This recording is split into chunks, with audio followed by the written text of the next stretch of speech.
कबीर कहते हैं, ये जीवन एक क्षणिक मेहमान है और हम इसे स्थायी समझकर मोह के कूड़े में फेंक देते हैं।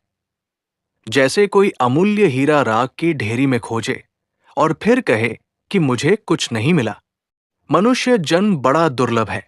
ये केवल खाने पीने सोने के लिए नहीं मिला। ये तो ईश्वर से मिलने का एक सेतु है, एक द्वार है, एक अवसर है जिसे हम हर रोज बिना समझे गवाते जा रहे हैं। कबीर जी कहते हैं कि परमात्मा दूर नहीं है, वो तुम्हारे भीतर ही बैठा है। वो तुम्हारी सांस के आने जाने में है, वो तुम्हारी चेतना की गहराई में है, पर तुम उसे बाहर ढूंढते हो।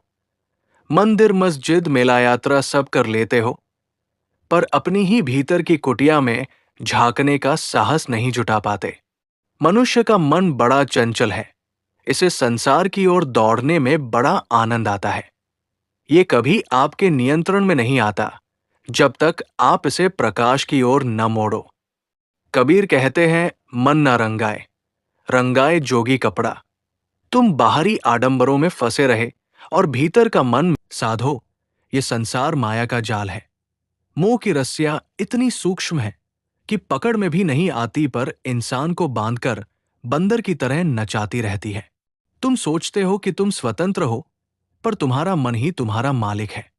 तुम गुस्से में वही करते हो जो मन कहे, दुख में वही करते हो जो मन कहे, इच्छाओं में वही करते हो जो मन कहे। अगर तुम्हारे भीतर मालिक तुम नहीं, मन है, तो तुम गुलाम हो, चाहे तुम राज सिंहासन पर बैठे हो या झोपड़ी में। कबीर कहते हैं, इस मन को बदलो, इसे सत्य की ओर मोड़ो, इसे नाम में डुबो दो, क्योंकि नाम ही वो नाव है जो जन्म मृत्यु के इस समुद्र से पार लगाती है। सुनो साधो, ये शरीर मिट्टी है, मिट्टी से बना है और मिट्टी में ही मिल जाएगा। पर इसकी परतों में जो चेतना छुपी है, वही असल में तुम हो। वही अजर है, अमर है, अनंत है। लेकिन तुम उस चेतना को भूलकर शरीर को ही मैं कहने लगते हो और इसी भ्रम में पूरी जिंदगी काट देते हो। कबीर कहते हैं, जैसे दीपक जलता है और उसमें से प्रकाश फैलता है, वैसे ही चेतना है।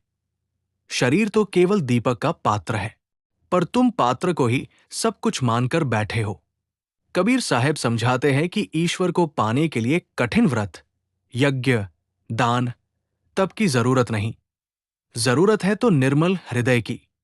यदि मन साफ हो गया, यदि भीतर का अहंकार टूट गया, यदि सांस सांस में नाम उतर गया, तो परमात्मा स्वयं प्रकट हो जाता है।